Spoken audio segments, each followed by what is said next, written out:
Okay, good afternoon. We'll get going in just a second. We missed yesterday, so we'll make up for some things today. We'll talk about the Branford election. We'll talk about a little bit of critical race theory because there's a lot going on, especially in Guilford on that. We'll talk about it. And it's happening kind of all over the country that these discussions are happening about critical race theory. I'm not fully understanding what the debate is. I think a lot of it has to do with not understanding what it is, but we'll talk about that a little bit. And some research I've done, just my opinions on that. From a stock standpoint, I made today the worst trade I have made in probably a year and a half. And I'll tell you what I did. So Moderna has had a ton of phenomenal information about it recently. Obviously, it has the COVID thing. It has a bunch of new medical advancements coming out, and it was announced as going to be part of the S&P 500, which is a big deal. So it's gone from, in the last, I would say 20 days, from like 200 to it hit 342 today. And in the last, I would say 5 or 6 days, middle of last week, in the 220, 230 range, up to about 320 pre-market today. Now, to those who follow us, I'm talking about trading. I look at things that shoot too high or too low. That's what I want I want those reversals. So I put a buy-in today. a sell-in at 321, which I thought it would hit that initially and then come back down. And so I'm in it, and it just does the opposite. And it just keeps going higher and higher. And every time it goes higher, because I'm short, I'm losing money. And the sad part is at about 333, I sold it. I took a significant loss. And right now, I would say about 45 minutes after I sold it, it went about another $10 higher. So it would have been a massive loss if I had stayed in it. Had I stayed in, however, it then did exactly what I expected it to do. It is now 301. So I would have made $20 a share had I waited on my plan. I didn't do it and took a massive loss. So that's my worst trade. I've just been kind of like bummed about it the rest of the day. Just awful trade. In any event, it happens. We'll move on and we'll go from there. Okay.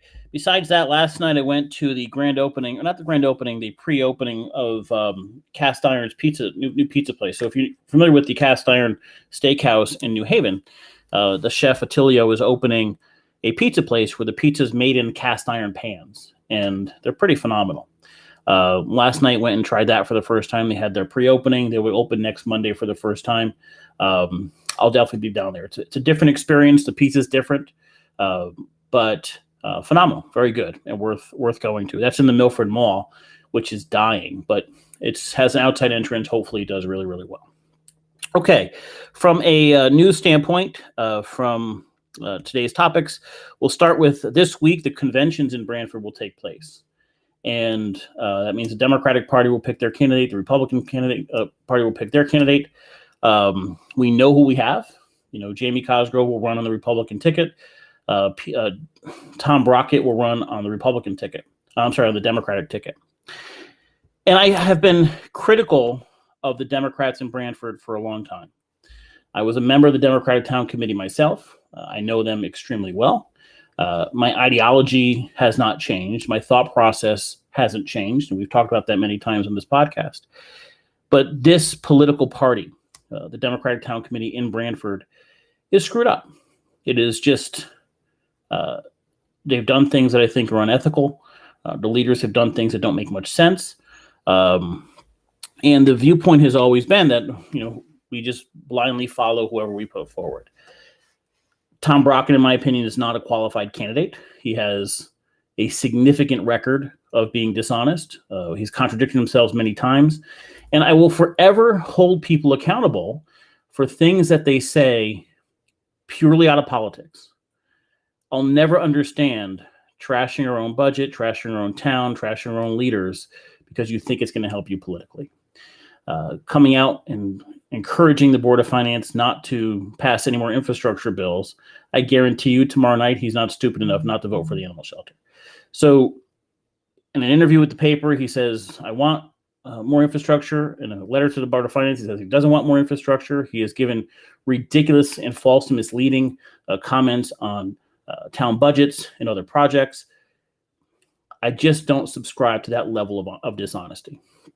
The problem Democrats have in this town is you're running against Jamie Cosgrove. Now, the advantage Democrats have is they have a registration advantage. So if every Democrat goes out and votes for the Democrat blindly, this is a really close race. I don't think that's going to happen. I think the vast majority of Democrats I know that actually stand for something, stand for pro-environment, for education, for actual issues making our town better, are likely going to be Cosgrove voters. Unaffiliated will likely be Cosgrove voters, and obviously Republicans will as well. Can Brockett pull this off? Yeah, but I don't think he can do it honestly. He's going to have to try to make false claims about Cosgrove or what have you to make it happen. He's just, in my opinion, not qualified for the position based on his own actions as an elected member of the RTM so far. So we get off this week. Both have had fundraisers in the last week. We will see if this gets nasty or not. Cosgrove has never attacked his opponent. I've never seen it. I expect him to get attacked heavily by the Democrats here. The record's very good, and I don't know how you overcome that.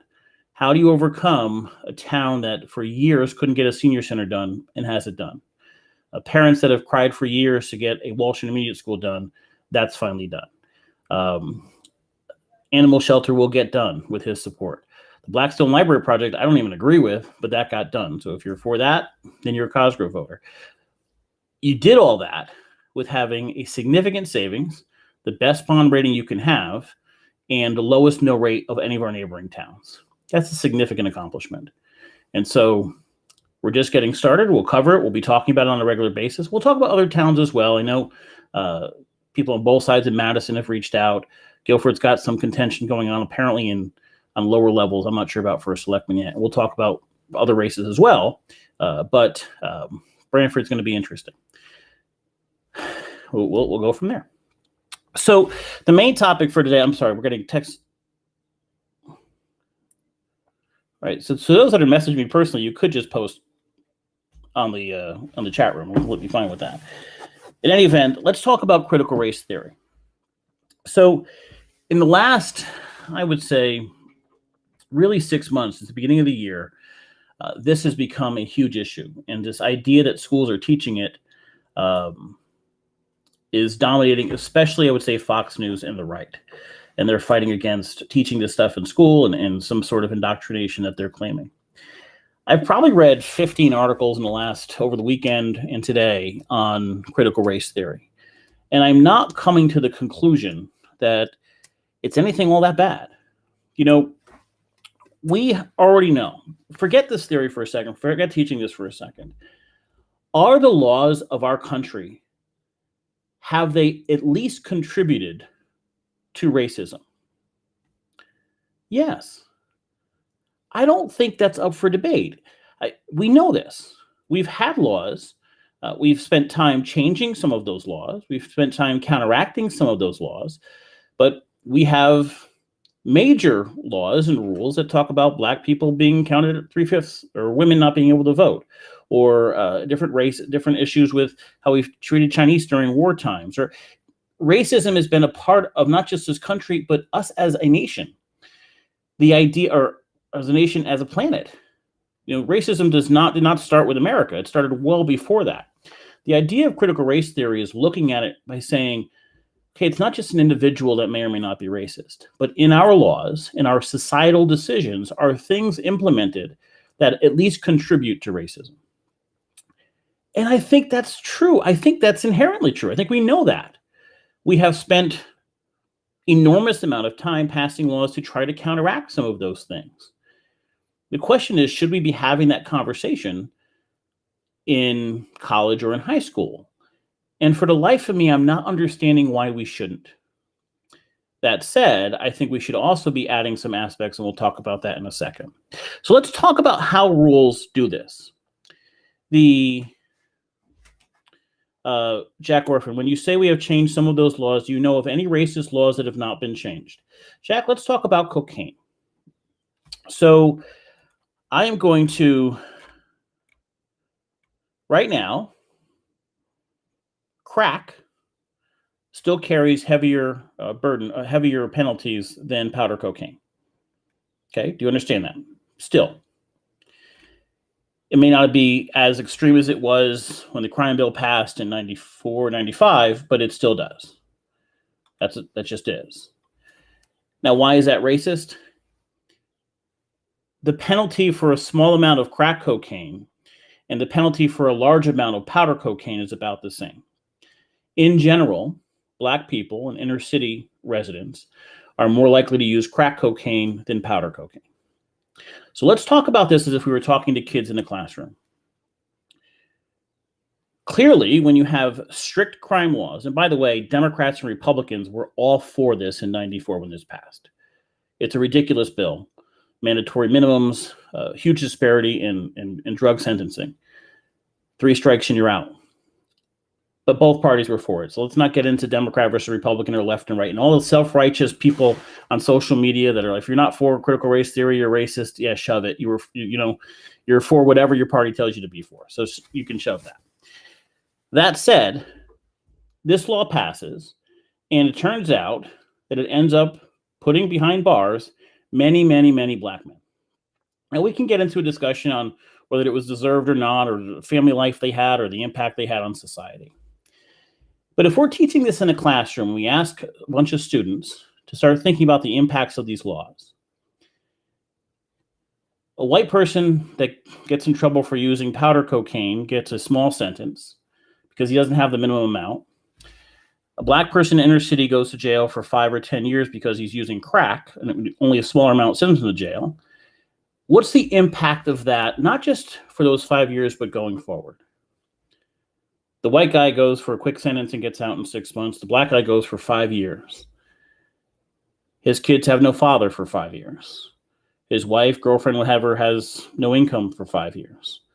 In the meantime, that white father is back with his kids. That family has that income coming back in. The impact of that law isn't just that it sent Black people to jail more disproportionate number compared to white people. It's that it has lasting impacts on future generations. That's an example of one law. There are many laws. Now, that doesn't mean that we can now jump to racism as an excuse to change laws in our favor that we don't like. So we have talked a long time about affordable housing laws on this podcast. And we have watched in the last couple years, especially Yale Law School attorneys use racism as an excuse. So you have to change this law because it's racist. So someone from Yale Law School gets up in Woodbridge and says, you're racist unless you change this. Bullshit. Shove it. Okay, that's not true. But have there been laws that have minimized the impact of the Black vote? Yes. Has that impacted zoning laws, especially in the South? Yes. Has that impacted people's ability to get mortgages or loans based on certain areas? Yes. Has it impacted corporate decisions on who they give loans to? Yes. It's not just give me a specific law that has been there. We've had some of those, but it's also other systemic aspects, corporate aspects, businesses, decisions that were made by local social groups and who's allowed in, who's not, who could be in certain areas, who's not. A social group that's fairly racist and doesn't give loans to Black people. They can't get social mobility. They can't move up. Won't give jobs to certain people. Those are systemic. And we're saying systemic as opposed to individual. We're not saying an individual is racist or not. We're saying as a system, we have done things, whether conscious of that or not, that have worked in the past to keep a certain sex or race down. That is true. It exists. Now, this is an academic discussion. I'm not going to get wrapped up into the normal social media crap. The question is, should we be going over this with our kids? And I'm having a hard time understanding why we wouldn't want to. Now, I think what often happens when we talk about racism as individuals is we stop and say, well, I'm not racist, so therefore this doesn't apply to me. And what critical race theory actually says is, okay, that may be true. It may be true that you're not personally racist. But we are part of a society in a culture that have done things, whether we are conscious of them or not, that have directly impacted other races in negative ways. That's a worthwhile conversation to have. Because we've had it many times. Maybe now we have a name for it, critical race theory, but we've had this conversation before. It's why we've changed many of these laws. It's why government has stepped in to correct smaller governments to force the integration of schools on a large scale, but other things on a much smaller scale. It's why we've passed many, many labor laws to make sure that companies and corporations are not discriminating against certain races or sexes or ages or disabilities. So this has been part of our culture. If we're going to start teaching history at a young age, as we should, it should be an accurate history. We're a great country. Having mistakes in our past doesn't make us less of a great country. A great country should be saying, okay, we've made these mistakes, and we could disagree on what mistakes are and the impacts of those mistakes, but we can at least have the conversation. And if something helps us to create a level playing field for everyone, why would we not be for that? Now, parents I've talked to have said they're afraid that it's going to put guilt on white kids.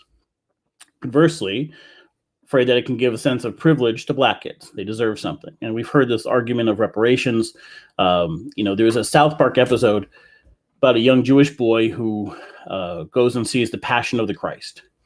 And there's some, as much as it's a cartoon, there's some truth to, if you hear that your people and your race have been awful and terrible to someone else, that there could be a sense of judgment. That shouldn't happen. But for that, the question isn't, should we teach it? The question is, how is it being taught and discussed in schools?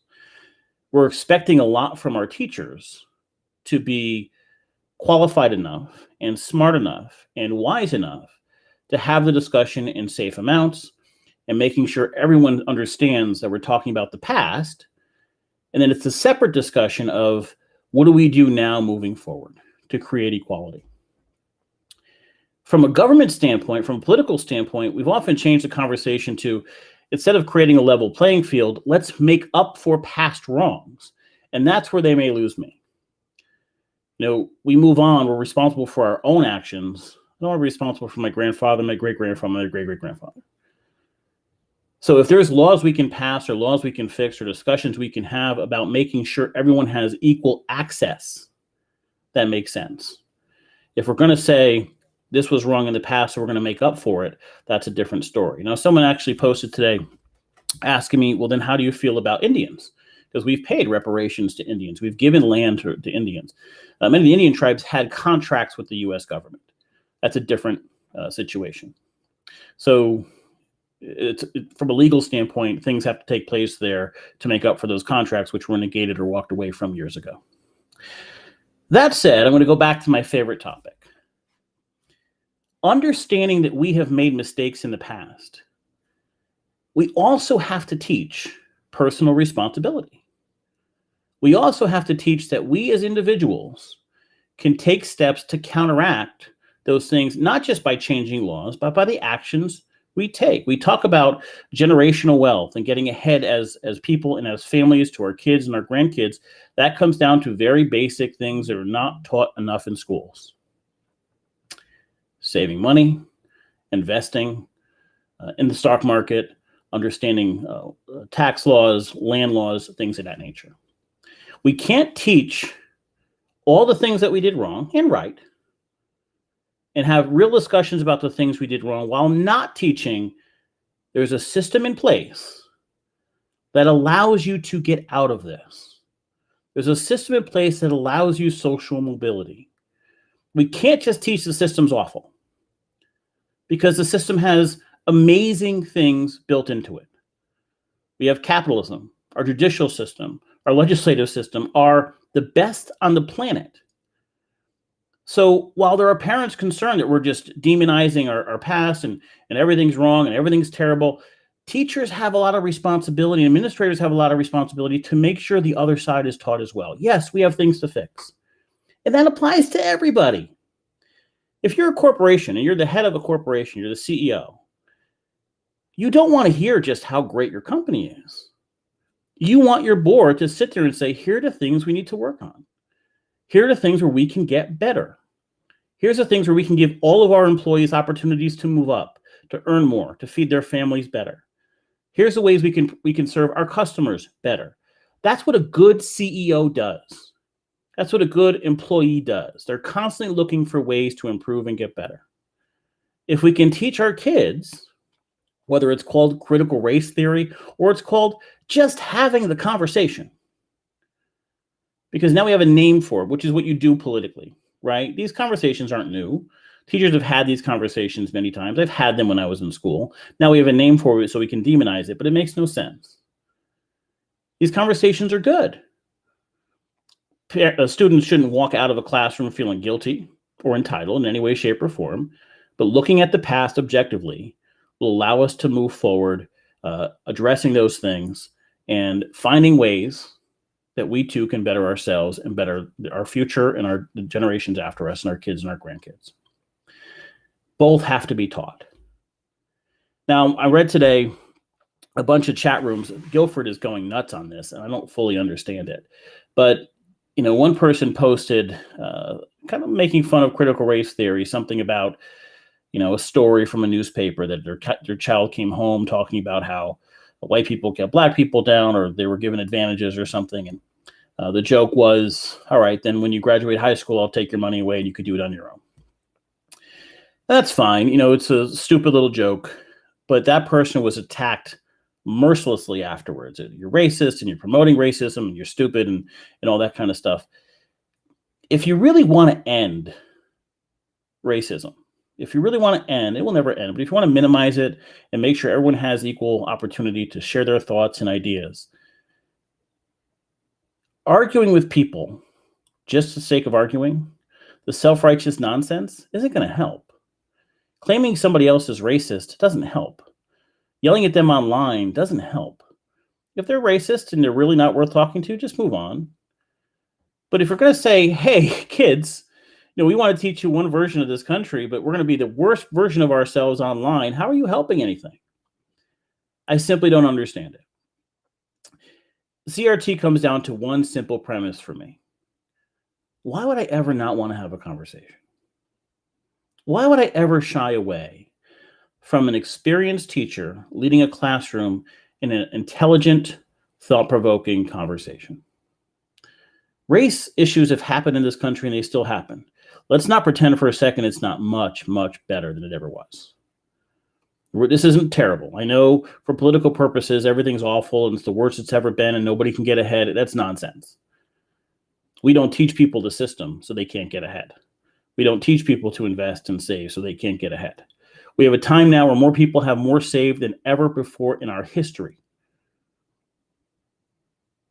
So we can't complain about not getting ahead. Nobody can find people to work. You can get ahead if you want to get ahead. I don't buy that. But the conversation is a valuable conversation. History is a valuable thing. Even if we don't like it. Even if it's things that we're not proud of. It's a valuable thing to know and have a conversation and understand the real impacts it has. That drug example is a good example. We look at that law and say, yes, clearly that's disproportionately racist. Clearly, people who went to jail for, well, let's look at the numbers. I'm going to look this up for a second because I had an article on this.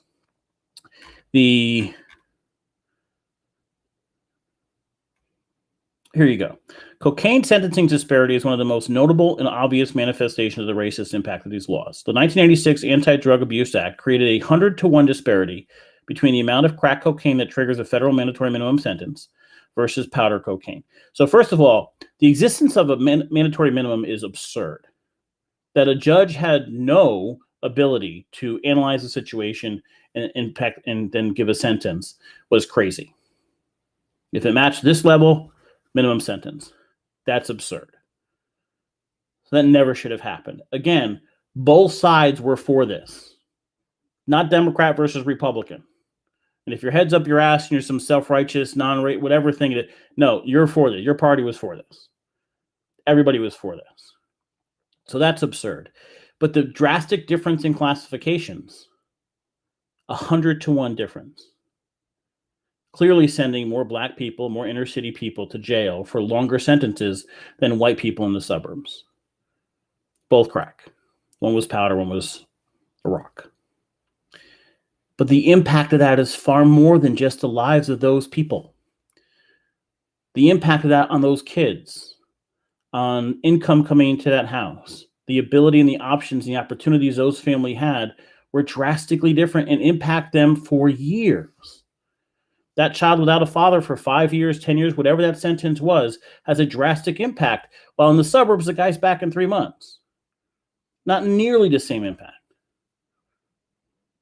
Is that racism? Yes. Is it racism that has impacted millions of people? Yes. And we're not talking about the 1860s. We're not talking about the Civil War.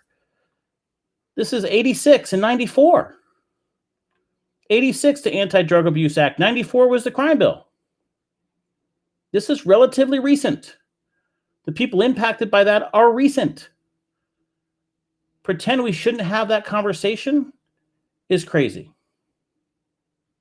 It's just crazy. And listen, everybody has sent me things to read. I've read a ton of them. There's a few podcasts that have gone over them. I saw the Barry Weiss one. I'm a huge Barry Weiss fan. She was the editor of the New York Times. I have not listened to it yet. I saw it. That's fine. Critical race theory is not something new. These conversations have happened in classrooms for years. We just now have a name. And when you have a name, you can demonize it. That's all that's happened. Are we going to pretend we haven't had conversations like this in classrooms last year or the year before or the year before that? When Fox News and some groups decided to make this a significant issue, when it's really not that big of an issue? It's not new. I had these conversations in high school. Certainly had them in college courses. But a name makes it an enemy. Have the conversation, no matter what it's called. Ask teachers, and ask the teacher if you could be part of the conversation. You want to go sit in there, have it. Have it as a community. What rules or laws do we have that can be considered, or without us even realizing it, be racist or hold back a sex or a group? Is there some change we should make? Forget the self-righteous nonsense. If somebody's not for it, that's just a different opinion. That's okay. Don't ever, insult somebody for having an opinion that's different than yours. I don't want to do it. Fine. Everybody had a part in that crime bill. It was racist. Suck it up. But have the conversation. Let's look at our history. What bills do we have? If we can go back in time and look at that crime bill now, would we do it differently? Yeah. So why can't we look back at it now? I have no issue teaching CRT in a school or using it as a process to look at law. It's not actually a thing, right? It's not, we're teaching math. It's not like a noun. It's a process. It's like scientific method. We're taking information and we're analyzing it. Was this law racist? Could it have had racist impacts? Could it have impacted people in a negative way? That's a real grown-up, mature, intelligent conversation to have.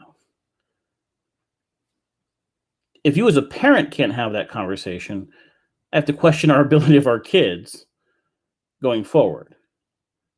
But in school, that's where the conversation should be had. And if you're a good parent and you want to move that conversation forward, be a part of it as well.